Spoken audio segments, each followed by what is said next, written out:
good news, everyone. I'm gonna make him an offer he can't refuse. I see dead people. Wait a minute, Doc. Are you telling me that you built a time machine? Out of a DeLorean? And knowing is half the battle. What, the deuce? Must have the precious. And I'll form the head. You are part of the Rebel Alliance and a traitor. Take it away. What you talking about, Willie?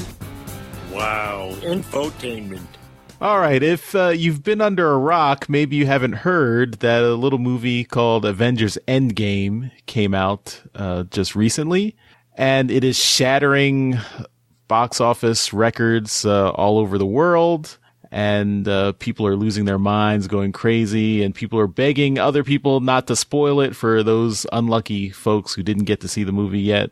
And those 5 people. And you know, we're all the pretty big Marvel. Well, I would say comic book nerds. Jeremy, I would say Jeremy is not a Marvel nerd, or I'm very much a fan of the movies. Okay. But yeah, I mean, so we were all excited about this. We have been, you know, we've been invested in the Marvel Cinematic Universe since it started. You know, as fans of comic books and comic book storytelling, seeing what Marvel Studios did with the comic book stories and turning them into you know, real cinematic, a cinematic universe, interlocking stories, all the things that we love as comic book nerds writ large on the movie screen. And now we have this big epic conclusion with Avengers Endgame. So, suffice it to say, I think we were all excited about this movie going in.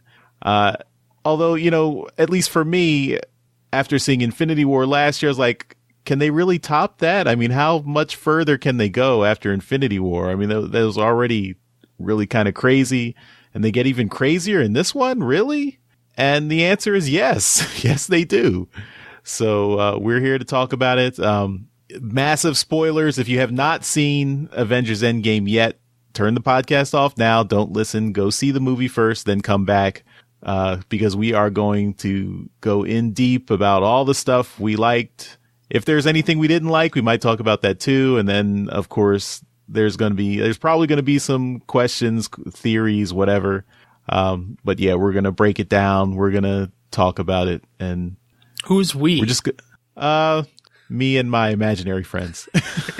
You haven't introduced anyone yet. They know who we are. They do. Every podcast is someone's first, as Stanley likes to say. Yes. So welcome to this very special edition of Transmissions Extra. I am your host, Big C. I'm joined by the excellent Transmissions team, Jeremy, aka Yakko, Excelsior, and Daryl, the Cybertronian Beast. Avengers, let's get going. Yes. So Avengers Endgame. So. Yeah, I'm going to throw it to you guys. I think I'll save my my opinions for the end, but I'm curious to hear what you guys thought. So Jeremy, I'm going to start with you. What was your takeaway from this movie? Well, first, I basically played hooky from work. Like I left in the middle of the day to catch a showing with full knowledge of my boss. You know, it was like really slow and stuff, and he's like, "Yeah, I don't care." But it was just such it was such an experience, I think. Luckily, like in this first week, since everyone is going, the theater itself is full on pretty much every showing. And I think that this is the type of movie that you need to see surrounded by other people excited about the same movie. Because I've seen like some recent movies, I've just caught showings at odd times after it's been out for a while, like Captain Marvel and Shazam both were nearly empty theaters by the time I got to see it. And this one, you need to be around other people, into it. So when the exciting things happen, it's that whole communal experience. And I'm glad that I got to see it, in a packed theater. I think the 3 hours is a bit long, but outside of a few scenes where it kind of drug a bit, I don't see where they could have removed a lot. Every scene seemed to add something to the overall story. And I don't know are we getting into spoilers right away or? I mean, we can maybe we can just give our general thoughts and then we can do the spoilers later. Yeah, okay. Because I've been trying to kind of skirt around specifics, but it started off basically reminding you just how horrible the end of Infinity War was. Not as horrible like it was a bad movie. Horrible for like the characters. No. It puts you in the mood. It was just like, yeah, here's another punch to the gut, just so you forgot. If you forgot how that felt, here's another jab. And we've seen from the trailers the Tony Stark in space and stuff, but the way they made him look like emaciated was just it's like their whole aging and de-aging technology. They even you got to think he was in space for a while, running out of food. Probably all the food they had on that ship was whatever Thor left after he grabbed a bunch and left in Infinity War with Rocket. So whatever they had left on the ship was probably all he had to eat. So when he was rescued, it was just he was emaciated, and that I thought that worked really well. I don't know. Like I said, it basically this is 3 movies in one. Like it was, each act was about a third of the movie, and it was just you had the down beginning, and then the kind of the hijinks and the more kind of happier stuff, and then you just had the big blowout at the end, and it was just everything that I wanted in the movie. I laughed, I cried multiple times, and I don't know. I'm pretty satisfied, although I do have some questions, and I don't think it's a spoiler saying time travel's involved, but it's really hard to get your head around exactly the rules of time travel in anything. So I don't know. That's kind of my non-spoiler thoughts. All right, Daryl, we come to you. Yeah. All right. Well, first off, I loved it. And I'll jump right in and say that I agree with Jeremy that 3 hours is long. It's too long for a movie. I think that, for the original, like the first initial viewing, you're really excited, you're pumped, you're into it. And 3 hours goes by without an issue. It's like a snap.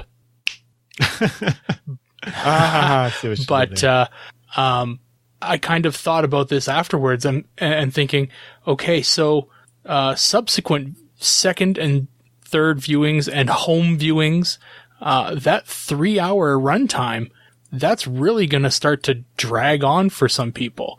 There's going to be scenes that you're going to look forward to, when you watch it, on your own. And how long was Infinity War? 2.5. 2.5. So, wow. So when you start to watch this at your home, you're going to think, yes, okay, you can pause it and you can go but it's a long movie. So, there were parts that you could shave off a bit, here and there, but I totally agree with you that it was, it needed to have that bit, for the 3 hours. So I'm of two minds here. The movie needed what it had, but to go back and rewatch it again, there will be parts that I will want to kind of fast forward through because.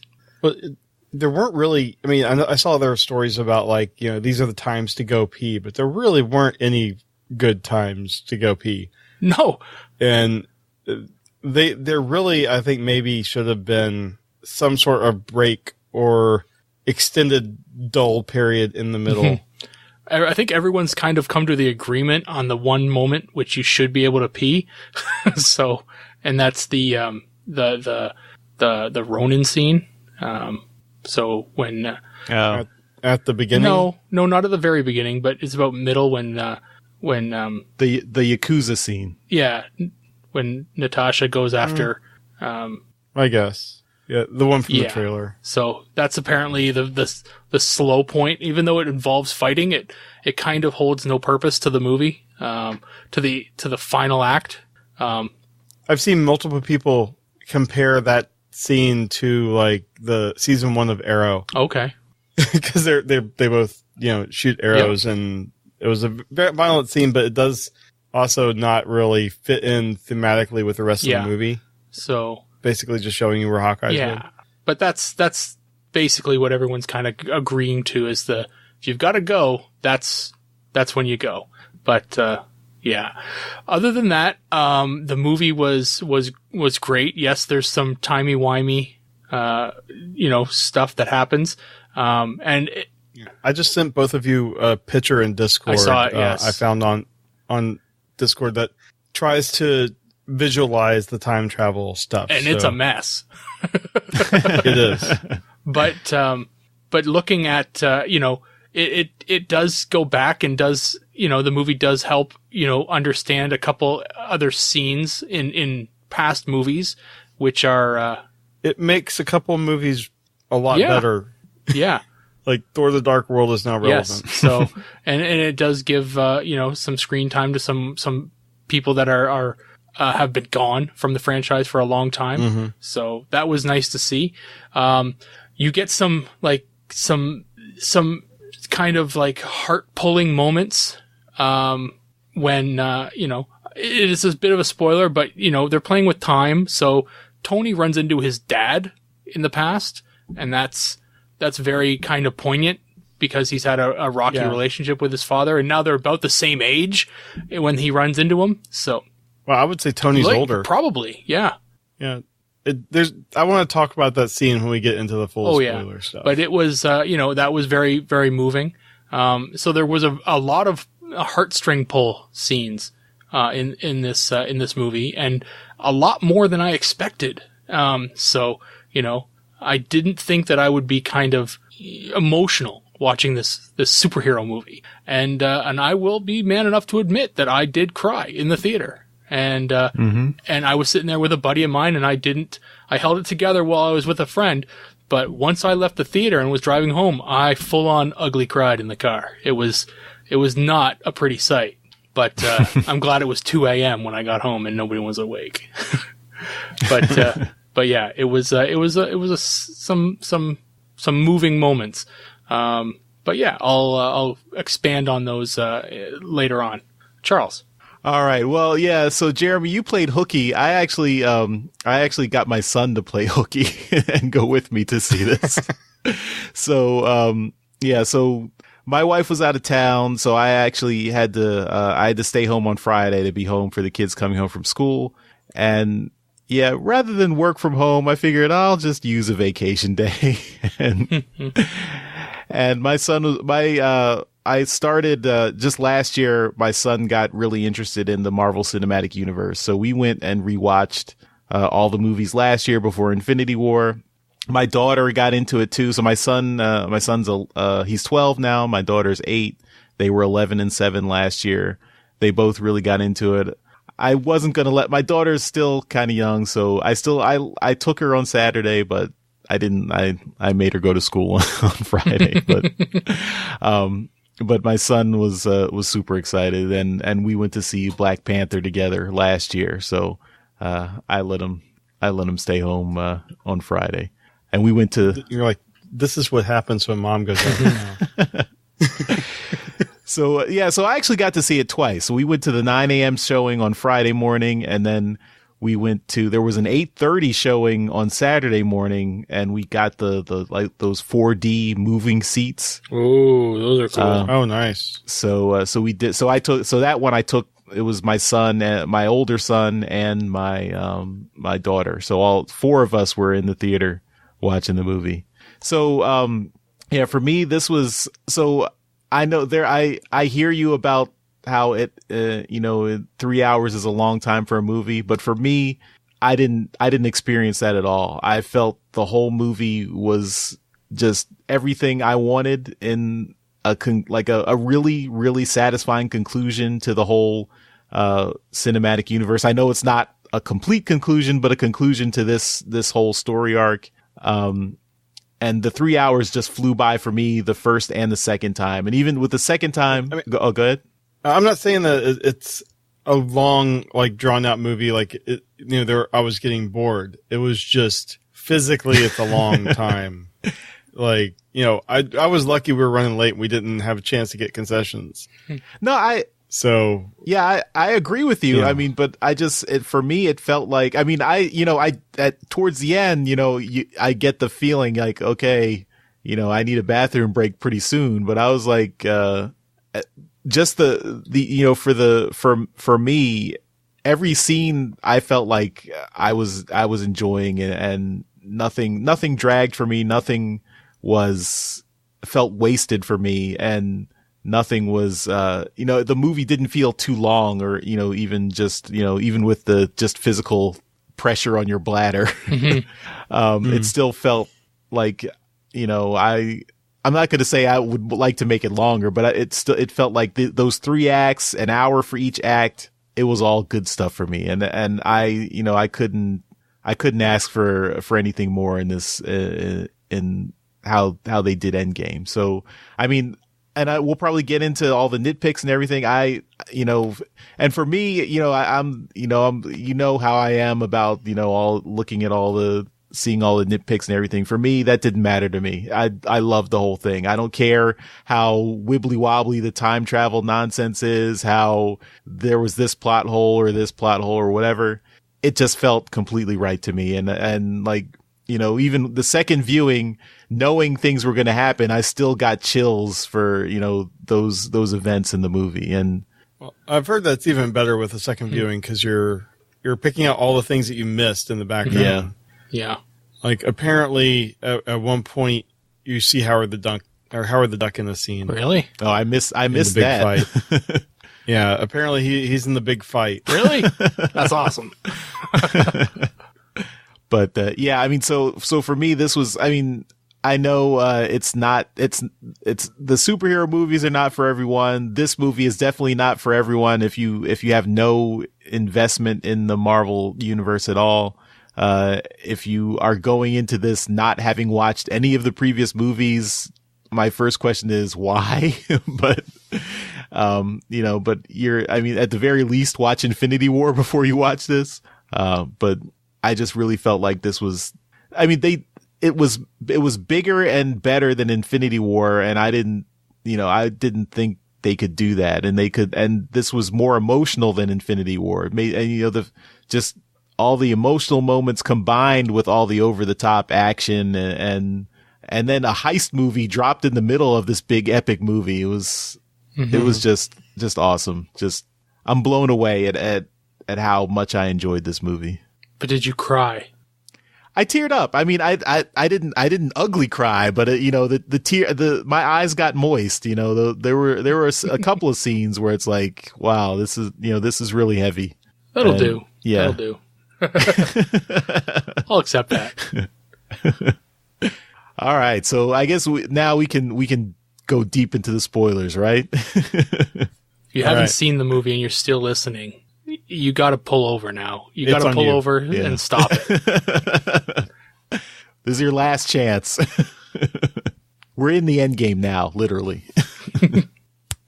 Yeah. All right. So, I mean, the first thought is that the battle at the very end, like, I mean, first of all, you start off with the big three fighting Thanos one-on-one. And I thought that was big enough that was going to be the end, that they finally beat Thanos. But that's just the warm up. That's just the prelude.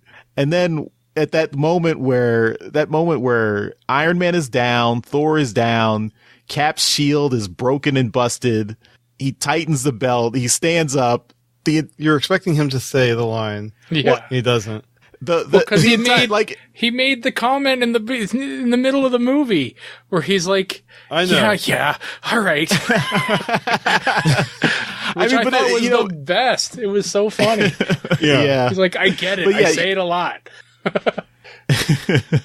Thanos, it's not just Thanos, it's Thanos, his entire horde, every monster, all the his full army from like that Avengers 1. It was all back from the snap too. Yeah. Avengers 1, you got the Black Chitauri, Order. Yeah, the Chitauri, the Black Order, everybody. And then he's like, I got you. He's like, it was never personal before, but now I'm going to enjoy just destroying you. And Cap's like, well, it's just me now, but I'm going to go down swinging. And then you hear, Cap, do you read me? Cap, come in. And then, on your left. Oh man, that moment. Oh no, but before that moment, when Thanos is about to stab Thor with his own axe, Stormbringer, and you see Mjolnir, which comes back because of time travel, right? Yep. You see Mjolnir move on the ground. You're like, okay, Thor's grabbing the hammer and he's gonna, punch Thor or punch Thanos with it.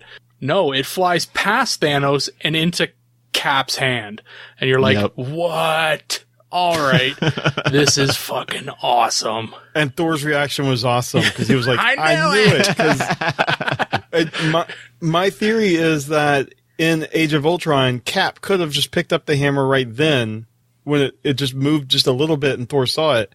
But he has too much respect for Thor that he wasn't going to just show him up. Whereas this wasn't, trying to show up. This is just anything you can do to survive. Yeah. And then he was using the hammer so smartly. Like, I saw someone talking about it like, Thor's kind of a blunt, instrument. He's basically just hitting people with the hammer and, stuff. But Cap was using it tactically. I mean, he was like banging it against his shield to, cause effects or, using lightning and just immediately. It's like he's been using it for years. I know. So you got to kind of believe a little bit there that he knows what he's doing. Well, I mean, I figure he's got military training with hammers.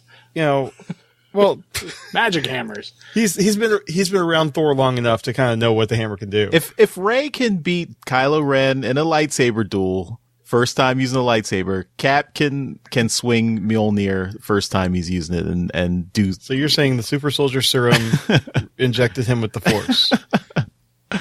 Well, no, it wasn't saying that, but okay, whatever. It's got. Let's not go down this midichlorians in it. Yeah.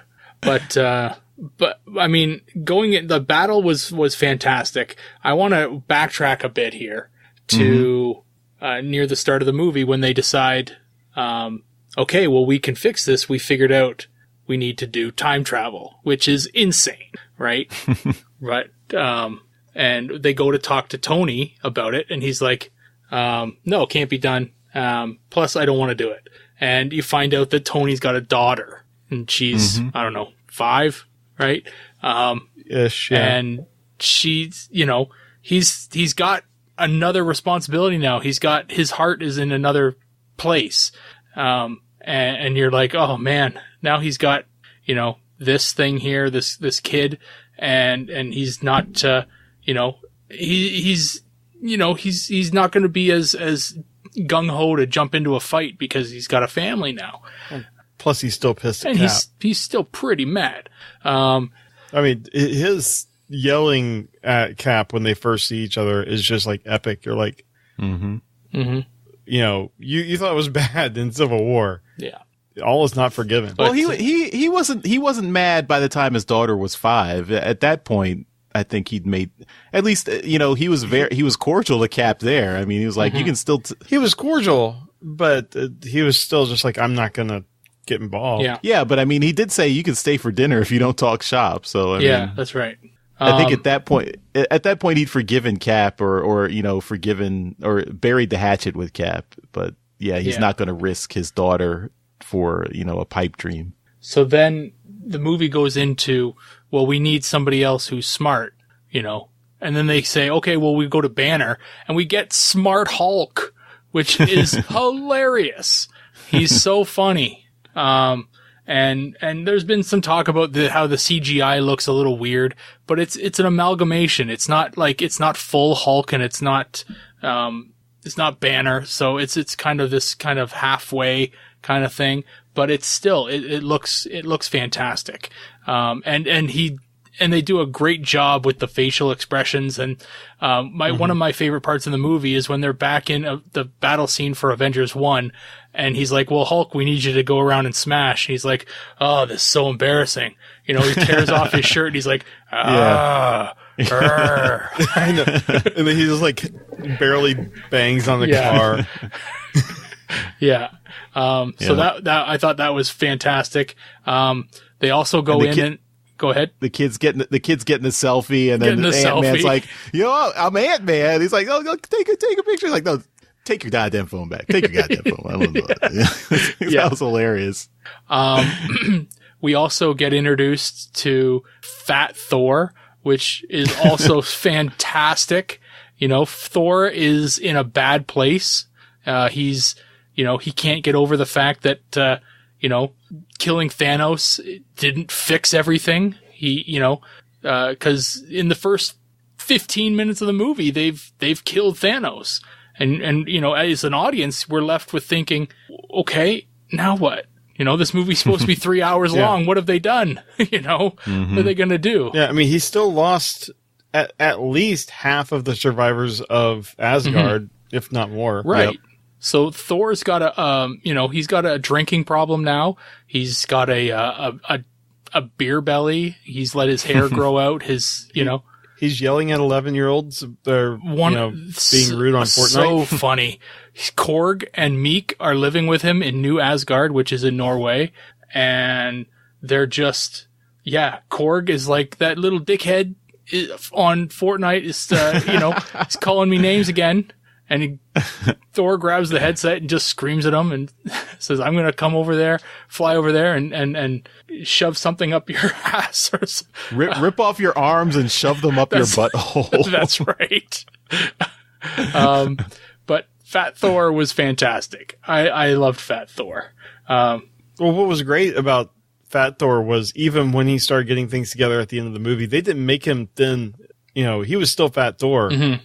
Yep. He was just more, motivated, so his head was in a better space, but they didn't just, the changing into his armor and stuff didn't, just immediately make him, back to, thin, bulked up. I was wondering if they were going to do like a 3 or 6 month training montage so that they could get him in shape before they do the time heist, but they didn't bother. Well, I full on expected when the big battle scene was going to start that he was going to bang like Stormbreaker on the ground and he'd be thin and ripped again. But no, all that seemed to happen was that his beard got braided. And he got his armor and his beard got braided. I was like, just the beard, just the little braid in the front of the beard. That was it.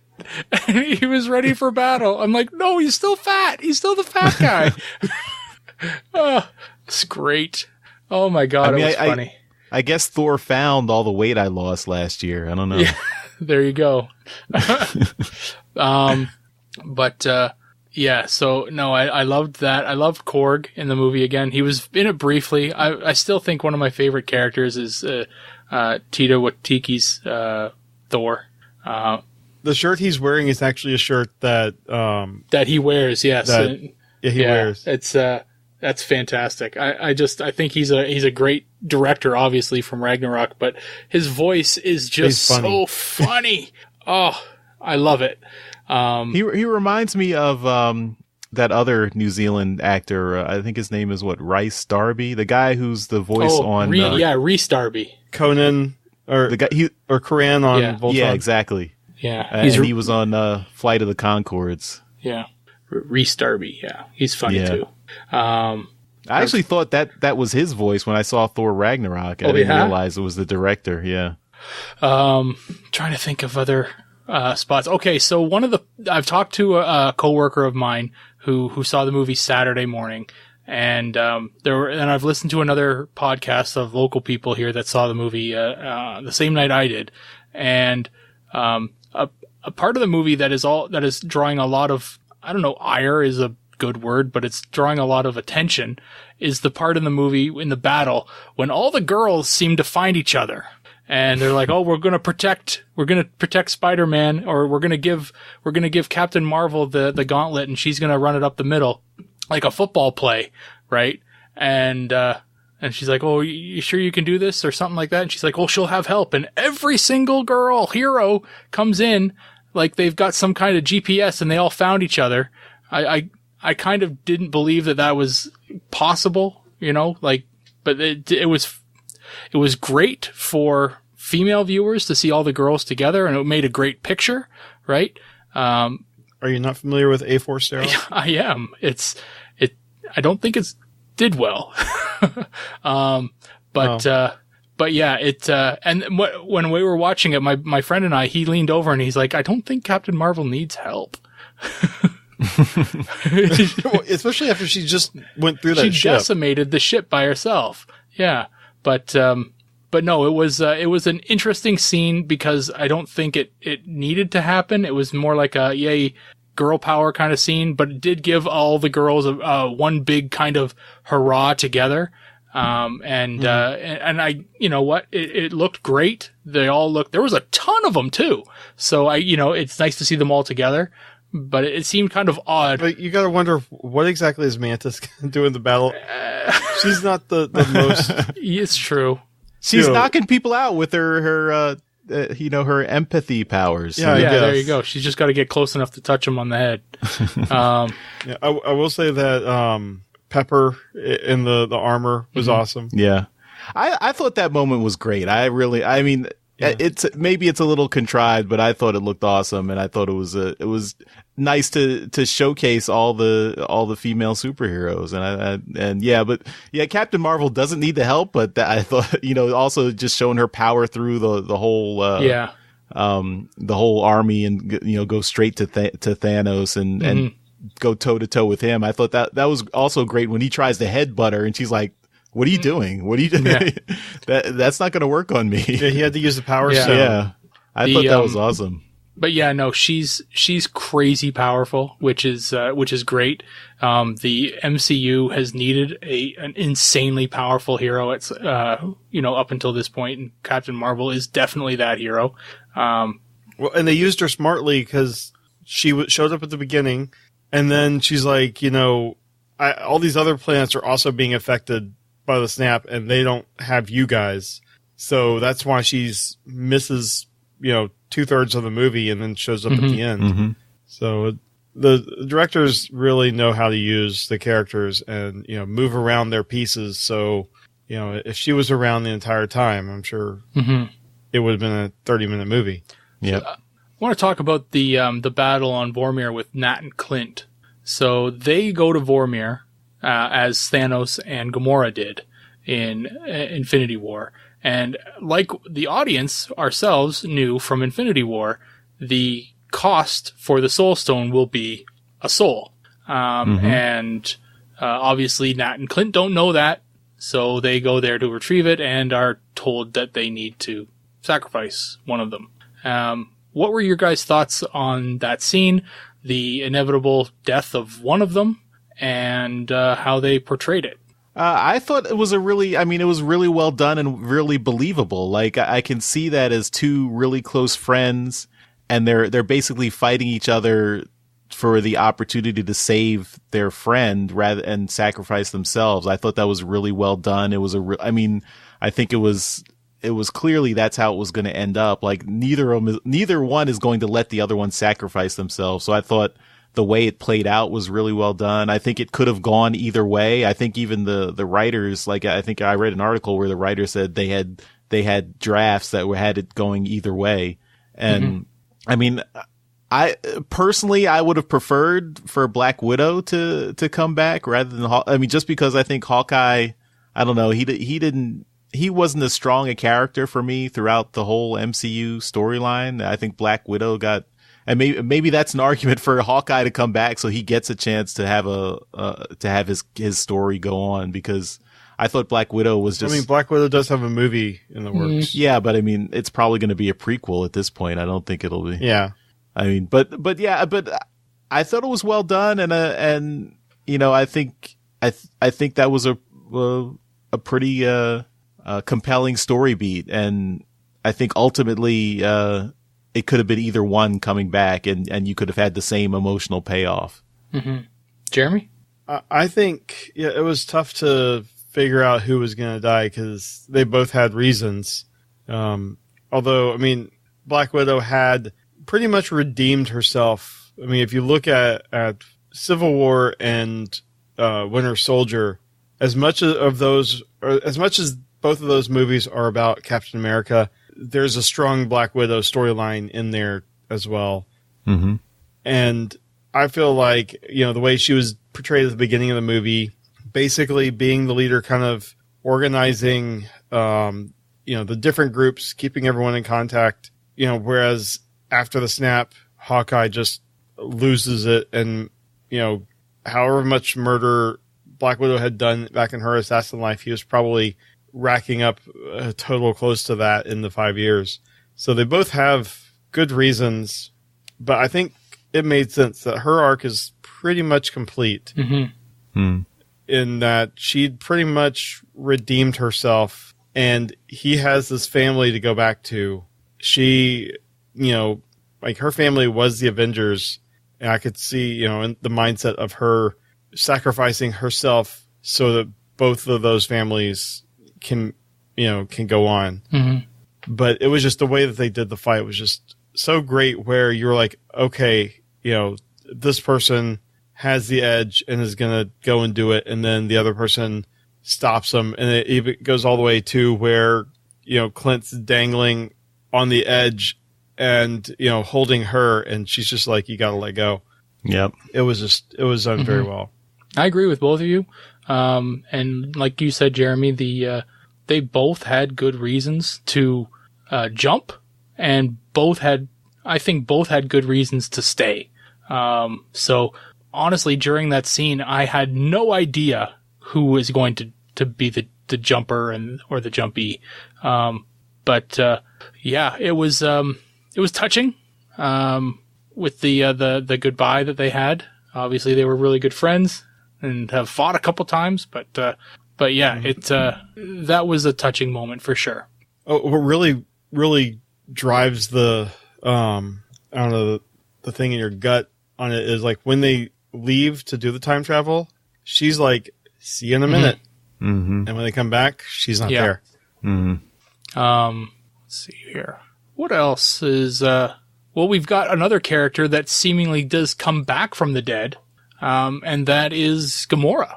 She died in Infinity War, and here she is because of some timey-wimey craziness.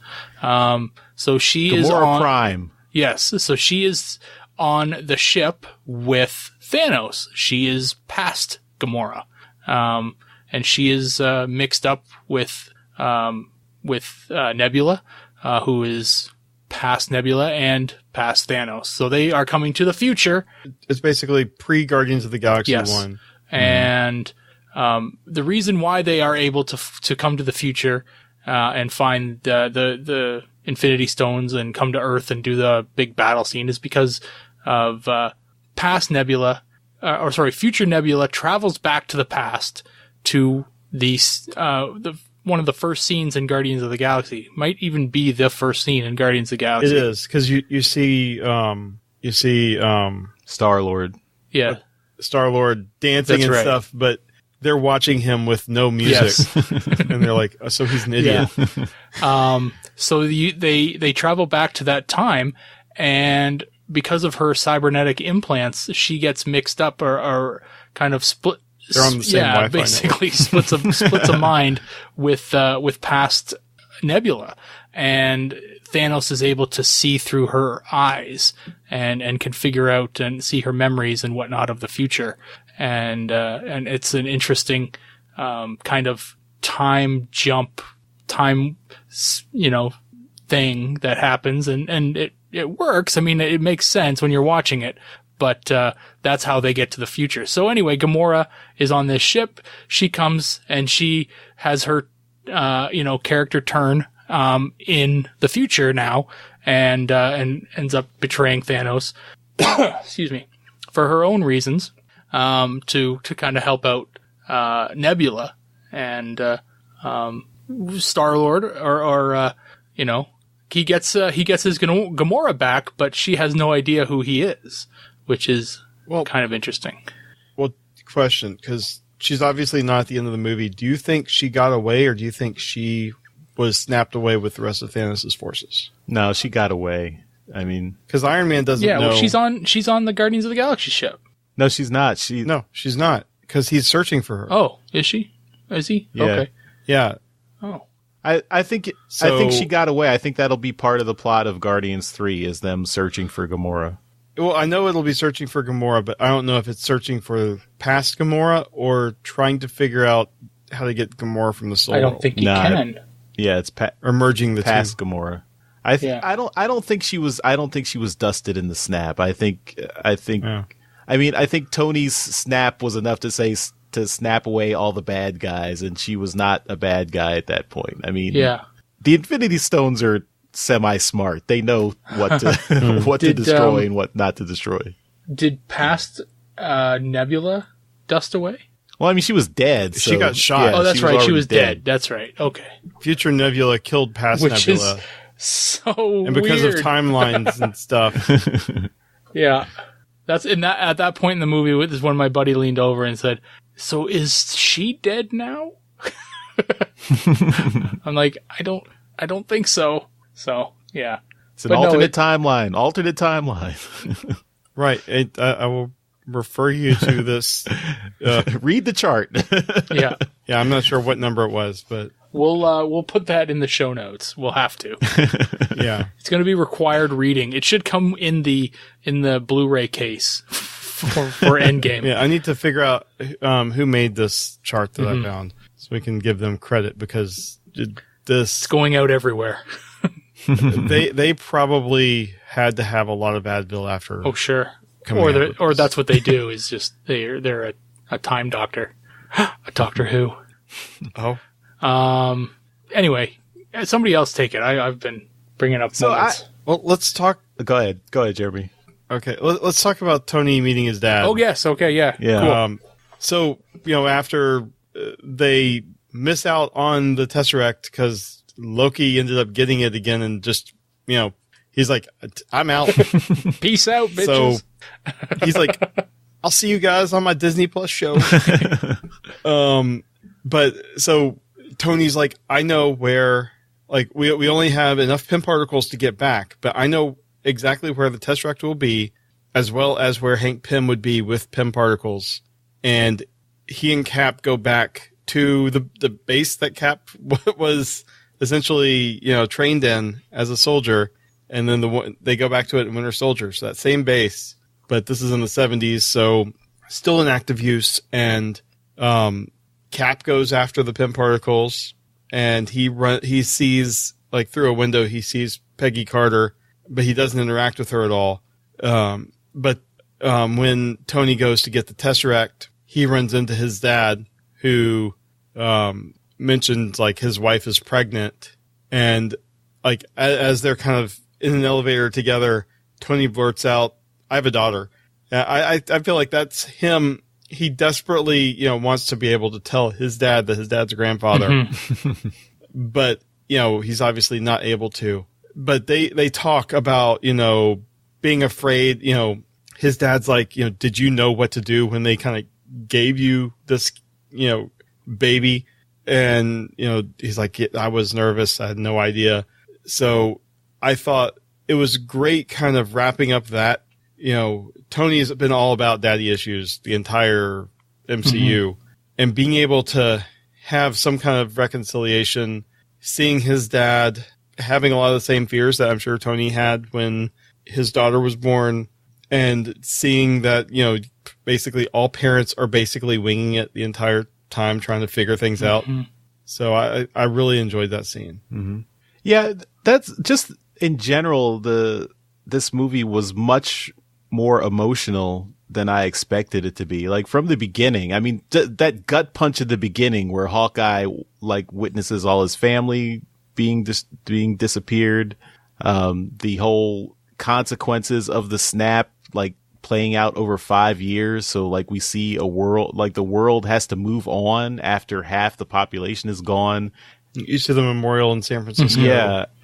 Ant-Man coming back, like, the panic, you see the panic of Ant-Man when he comes back and he's like, please, not Cassie, not my daughter, please, not my daughter. And then that reunion. Then he sees his own name. Yeah, and he sees his own name, and then just getting a reunion with his now teenage daughter.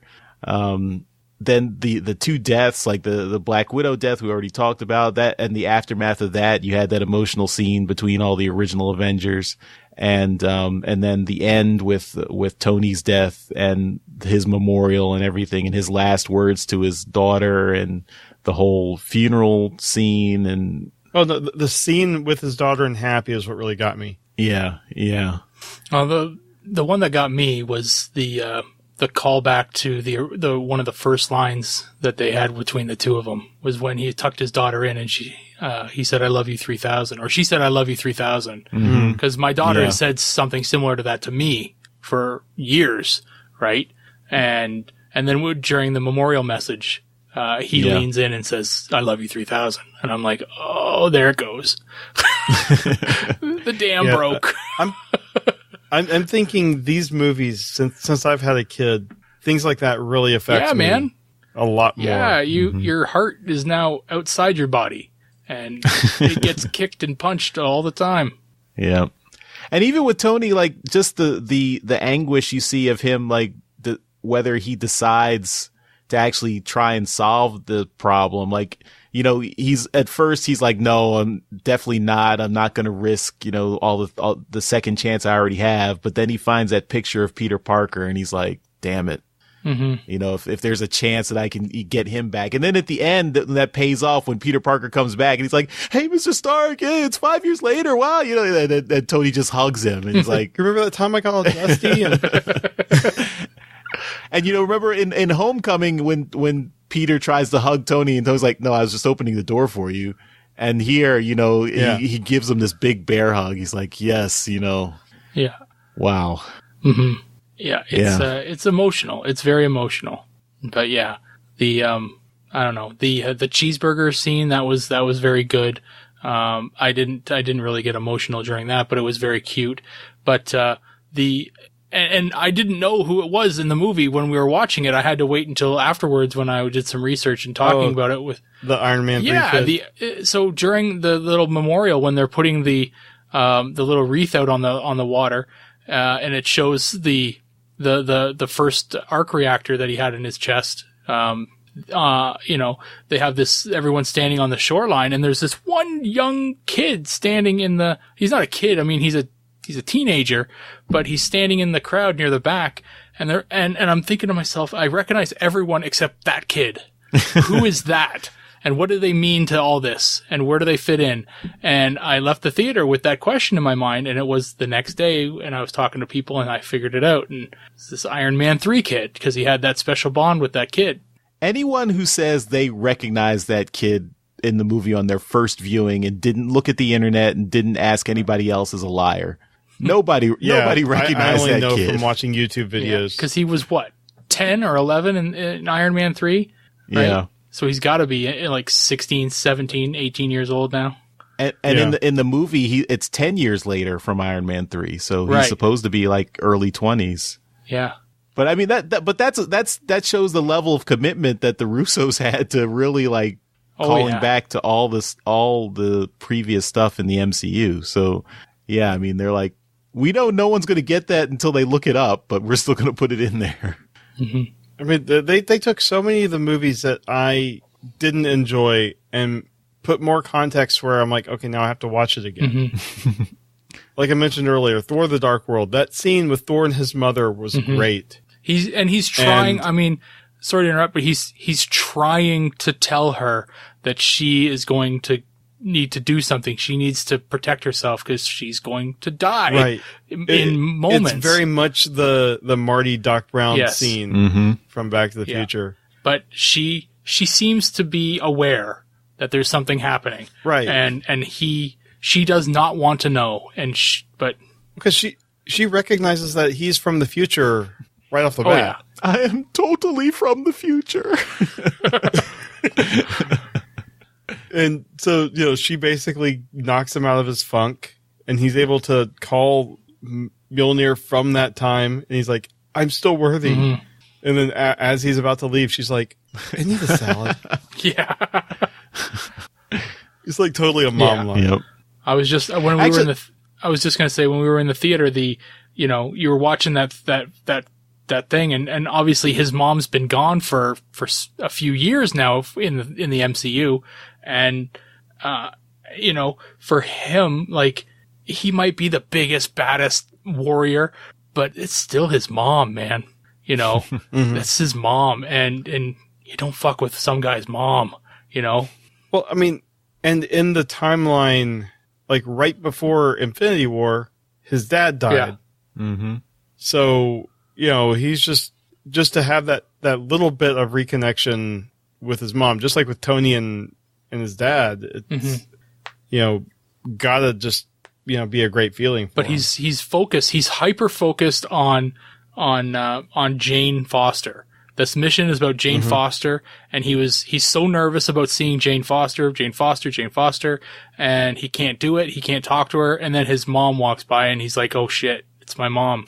I have to talk to my mom. Right. And well, no, he's hiding from her, and she kind of senses that he's there and sneaks around and forces the issue. Yeah. I mean, another great thing about that whole scene is all the Asgardians that are chasing after Rocket call him a rabbit.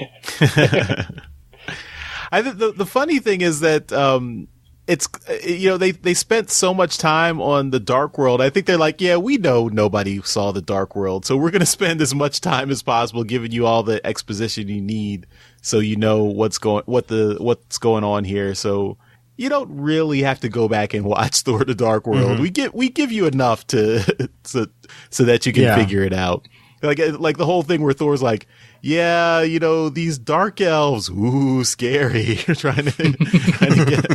trying to get the ether, which was this liquidy thing, and it wasn't quite a stone. And it's like, I just thought that was funny, you know. But yeah, I'm just really happy with the way they wrapped everything up. And then I know people are real. This chart explains it, but they're really scratching their head about the last scene with Captain America and how like he turned into old Cap and everything. At first, I thought that he was depowered Cap because it's like the same jacket that he had before he got the serum. Well, I can tell you in the comics this has happened a few times. Yeah. He's become old Cap a couple times, and giving the shield over to like Sam, you know, to the Falcon is something that did happen. Sam Wilson became Captain America for a couple year at least. Bucky even became Cap. There's been a couple other people that have been Captain America as well. But yeah, no, it's something that did happen in the comics, and having him be able to live out his real life with Peggy was very sweet. I was looking at it thinking, earlier today thinking that, does that mean that Sharon Carter doesn't exist? She's a niece. That's right. So she's likely still out there too. That would if she was Peggy's daughter, that would be 10 times worse. Yes, it would. Yes, it would. That's what my wife was upset about that. I'm like, oh no, she's a niece, not a daughter. Yeah, that's like, that's borderline incest, even though they're not technically related. Yeah, one thing also on the Cap stuff was when they went back to the first Avengers movie, and you get the elevator scene, and he's in there with Sitwell and all these strike agents, and it's essentially the Winter Soldier elevator scene, and you're like, are they going to? I was waiting for this again. I figured it was going to happen. Yeah, and then he like leans over to Sitwell and says, "Hail Hydra," and that was like, oh, you're one of us. Here, you can have a spot. And that's another thing directly out of the comics too, a recent comic as well. Yeah, but it made sense, and you know, he just had the smirk on his face after. He's like, Yep. Yeah, I mean, that's the other thing I really, just the MCU in general and what they've done with the movies is that, you know, like in the comics, there's always the pressure to push things back to the status quo because since the comics are, you have to have your comics come out every month. You've got to have these stories go on for years and years.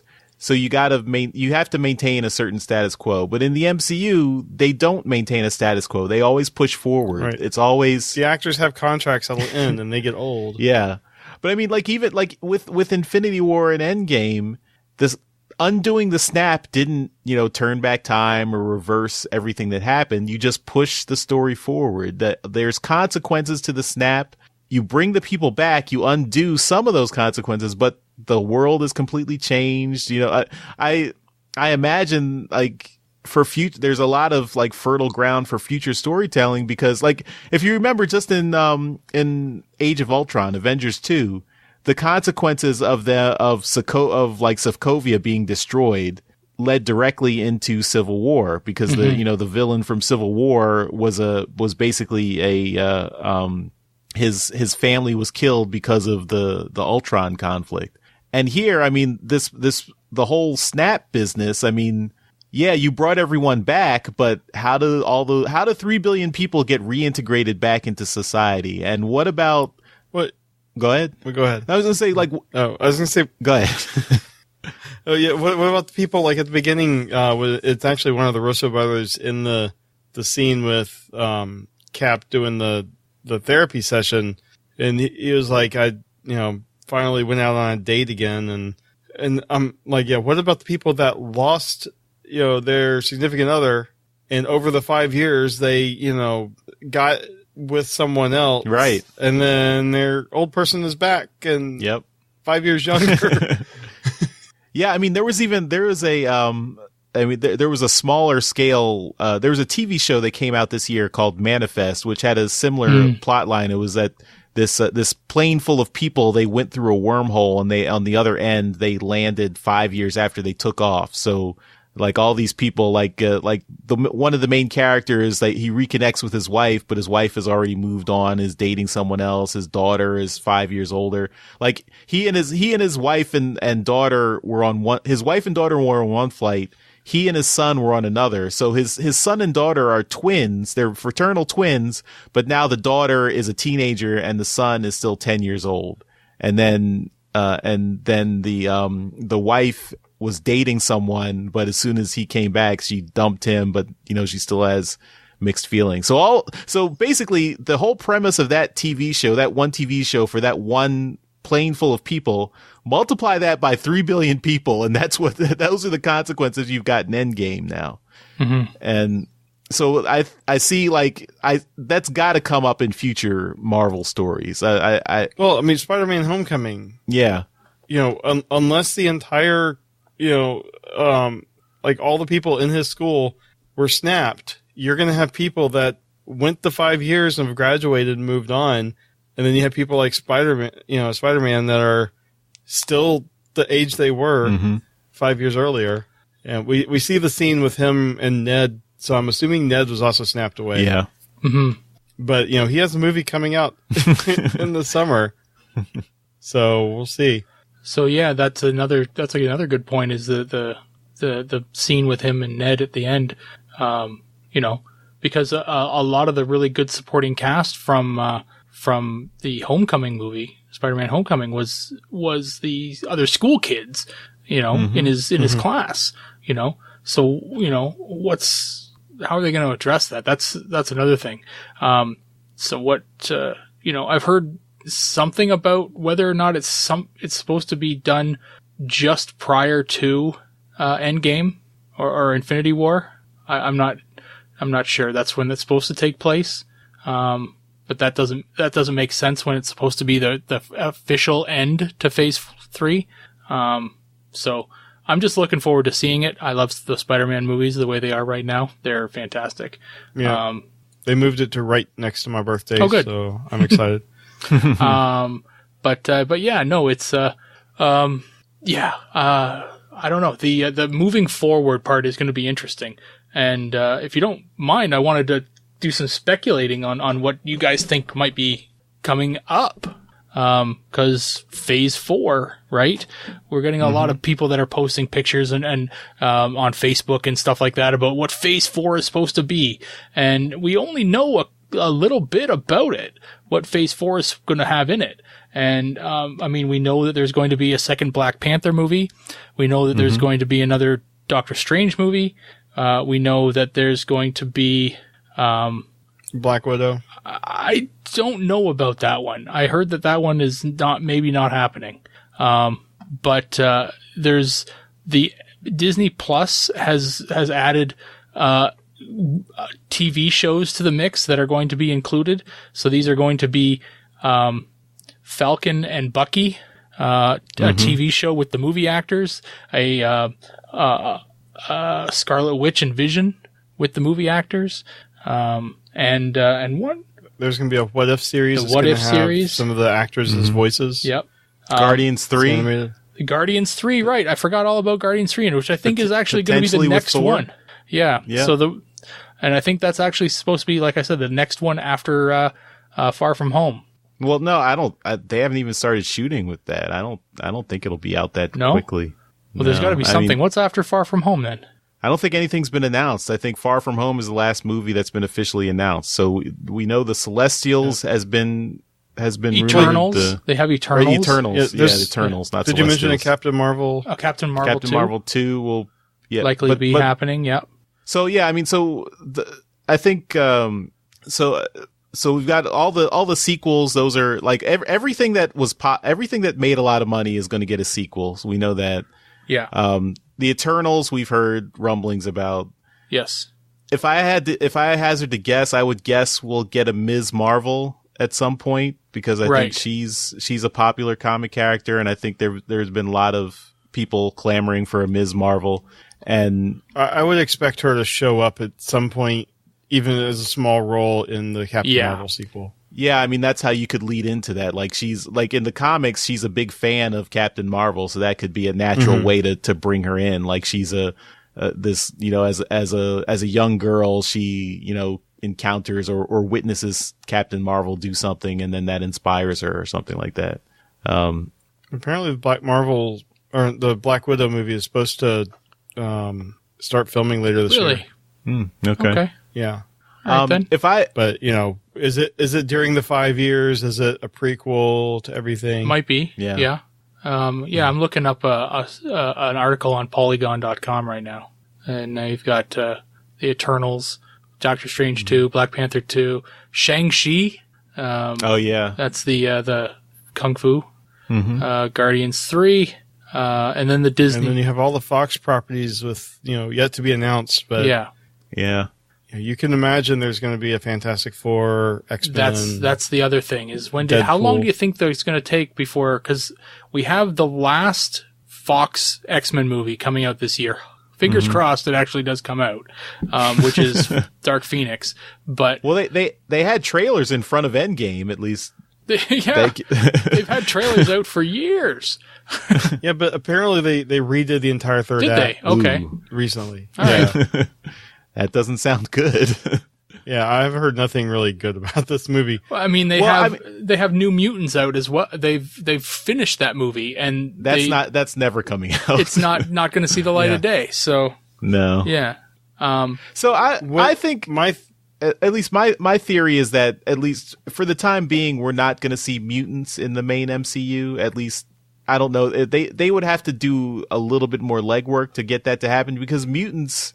I mean, in the comics, mutants have been around forever. So to have them just kind of show up, you know, you need to do some work for that. But I think what you can do is you can get Doctor Doom and the Fantastic Four. If you do them right, you could build Doctor Doom up to be like the next major baddie, like for your next, you know, I don't know, 4 more phases. Like the way they. I mean, you could have him feed off of what happened in Sokovia. Yeah. Say Sokovia was right near Latveria, you know, wherever his country is. Yeah, Latveria. Yeah, because like Thanos is the one main baddie for the Marvel Universe. Doctor Doom is another big baddie. So making him like the end antagonist for the next like big giant arc, I think would be a good payoff. Nope. I could see something Fantastic Four related be the stinger on like either Guardians or the Spider-Man movie. Well, I mean, not to spoil another extra that hasn't come out yet, but will soon. But Jeremy and I did a discussion about Marvel and DC a while ago that just got edited, and and as we were talking about it, Jeremy mentioned something about how you could fit him in there, and I it works, and we kind of ran with it, and spitballed, and I think the thing actually works out pretty well. Jeremy, do you want to mention that? Was that the timey-wimey? Like using time travel? Well, maybe not time travel, but I think it was more along the lines of that the Fantastic Four were actually there at the beginning and during the events of phases 1, 2, 3, and 4, I guess. They were old people. So they're kind of aged, and they weren't in any condition to help out, but they've seen they've seen the time, the Thanos, dusting, and they're like, okay, well, we may not be able to help physically, but we can help with our brains and our knowledge, because they may have an original a movie where they come in and they'll be old, but they'll have an origin movie where they'll go back and they'll be the heroes from the 60s. From the 60s. And then when they bring them back into the into a big a big cast movie, they'll be old people again, and but they'll be helping out with their brains and experience. I don't think they would keep them old if they did that. I would like to see them be these superheroes from the 60s that either got like lost in space or something and then came back in present day, or some time travel shenanigans, but they're not going to go back to time travel for a while after this movie. Mm. I would say Fantastic Four is probably the next. Likely, yep. Unless they do Deadpool, because Deadpool, I mean, even though he's a mutant, Deadpool can be whenever. Mm-hmm. He can be the bridge that, links the old stuff. He's like, how'd I get here? Who are you guys? Listen, they had a helicarrier in Deadpool 1. Yeah, they did. Yeah, I'm a huge X-Men fan, like really big, and when they officially merge X-Men and the MCU and bring them all together in a movie, I'm going to lose my mind. Like, don't even try to talk to me, because it's just going to be gibberish coming out of my mouth. But yeah, I agree with you, Charles, that it needs to be something that's, done properly. And I fully trust, Kevin Feige and the people that are in charge over there at MCU, to do it. But yeah, I'm sad that Hugh Jackman may not be donning the claws again. But if he's done with it, I'm happy. Get somebody. You should at least get some sort of cameo in the background in a Deadpool movie. Only in a Deadpool movie, because that would be the joke, right? He's been teasing it for 2 films, and that's it. But if they're going to get another Wolverine, then it better be somebody good. But yeah, the X-Men can have their own MCU style setup, though. There's enough story there to go, multiple movies deep with. What do you think about having them in their own universe? Like, they could, and then like down the line, the end game of that phase of movies is basically merging the two. You could have a crossover of universes. That's getting really complex now, but you definitely could. But like I was saying, the amount of characters that are involved with just X-Men is astounding. Like, you could definitely run an X-Men universe or X-Men series of movies just on those characters alone. There's enough bad guys, there's enough good guys, there's enough teams, there's enough solo acts, there's enough of everything. And you can bring in other characters too. The Submariner is apparently the first, if you read his bio, he's the first mutant, right? So if you wanted to introduce the Submariner, he could be your bridge. They might have teased Submariner in this movie. Where was that? Remember at the beginning when they were, Black Widow was talking with all the, Captain Marvel, War Machine, all the people, and they mentioned Quakes Under the Ocean. Oh, that's And, right. she's like, we got to do something. And it was Okoye was like, it's an earthquake. We don't do anything. Yes, that's right. That may be. Yeah. I mean, I don't know if they could do it. The DC guys already got a lock on Atlantis. Could they do a competing Atlantis? Atlantis predates both. It's a historical thing. They can use it. No, yeah, but they could. I'm just saying, it's still like it's just a brand market confusion thing. It's like they get perceived as basically copying DC or aping DC or whatever. I don't think they even care. I don't think DC's a blip on the radar. It's a for movie place. stuff. It's a place, right? It's like if DC put a character in New York. Are they Right. are DC copying Marvel now because they have characters living in New York? No. They don't have New York. They have Gotham City and Metropolis. They have New York too. Yeah. The DC Earth is bigger. Oh, okay. Like physically. But it'd be one thing if they created a brand new character and set him in Atlantis. Namor's been around long enough. He's been around. He's been around longer than DC. No. He's been around probably longer than Aquaman. Oh, but yeah. Not DC. But still, it's a commman underwater setting. Mm-hmm. All right, I think we're pretty much off the rails here, so maybe we should wrap it up. Yeah. I think we've said a lot about Endgame. We've even speculated about the future of the MCU, but I think the takeaway is it's a good movie, so go see it. Mm-hmm. Damn good movie. Yeah. Yeah. And just save up for the box set that's going to have all 22 movies in it. I tried. I've been trying to buy them as they came out, but then they started doing like 3 movies a year, and I was like, I'm not doing this anymore.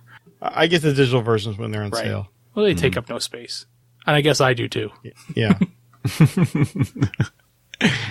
Yeah, you quote unquote get the digital versions. I get all the digital versions of everything, Charles. Yes, we know. All right, everyone. Let us know what you thought about Endgame. I mean, we've got our Transmissions Discord. You can go to transmissionspodcast.com/Discord. If you go, we have a movie spoiler channel where you can talk about spoilers there. So it'll probably be pretty active for the next couple of weeks talking about Endgame. Mm-hmm.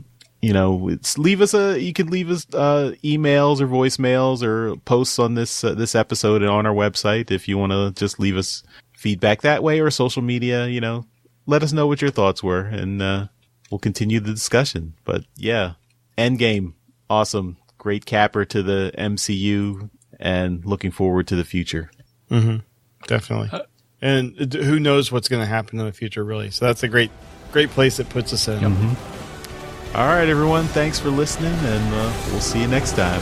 Bye-bye. Bye. Later.